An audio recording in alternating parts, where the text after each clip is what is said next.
জুলাই হত্যাযজ্ঞের ভয়াবহতায় এখনও অচেনা বহু শহীদের পরিচয় অন্ধকারে। ডিএনএ নমুনা, দগ্ধ দেহাবশেষ আর ছিন্ন ভিন্ন পোশাক সব মিলিয়ে তদন্তের সবচেয়ে জটিল ধাপ চলছে এখনও। এই অবস্থায় শহীদদের পরিচয় শনাক্তের কাজে যুক্ত হতে যাচ্ছে বিদেশি বিশেষজ্ঞ দল। আগামী ৫ ডিসেম্বর দেশে আন্তর্জাতিক ফরেনসিক বিশেষজ্ঞ টিম আসবে বলে জানিয়েছেন অন্তর্বর্তী সরকারের স্থানীয় সরকার উপদেষ্টা আসিফ মাহমুদ সজীব ভুঁইয়া। রবিবার ১৬ নভেম্বর সকালে রায়ের বাজার কবরস্থানে জুলাই শহীদদের কবর জিয়ারত করতে গিয়ে তিনি কথা জানিয়ে বলেন, শহীদদের পরিচয় শনাক্ত প্রক্রিয়া শুরু হবে ৭ ডিসেম্বর। রায়ের বাজারে অস্থায়ী মর্গ স্থাপন করে দেশি বিদেশি বিশেষজ্ঞদের মাধ্যমে শহীদদের পরিচয় শনাক্ত করা হবে।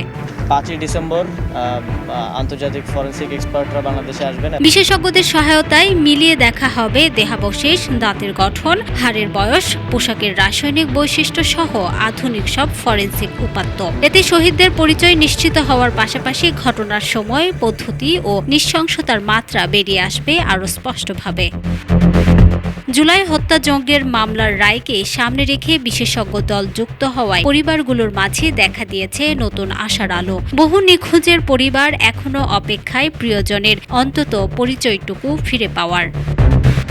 তদন্ত কর্মকর্তারা বলছেন, বিদেশি বিশেষজ্ঞ আশায় শনাক্তকরণ প্রক্রিয়া হবে আরও বৈজ্ঞানিক ও আন্তর্জাতিক মানসম্মত। পাশাপাশি তদন্তের শক্তিশালী প্রমাণ হিসাবে ব্যবহার করা যাবে এসব ফরেনসিক ফলাফল। জুলাই শহীদদের পরিচয় নিশ্চিত করা শুধু তদন্ত নয়, ন্যায় বিচার, এমনটাই মনে করছেন বিশেষজ্ঞরা। News desk, Dhaka digit.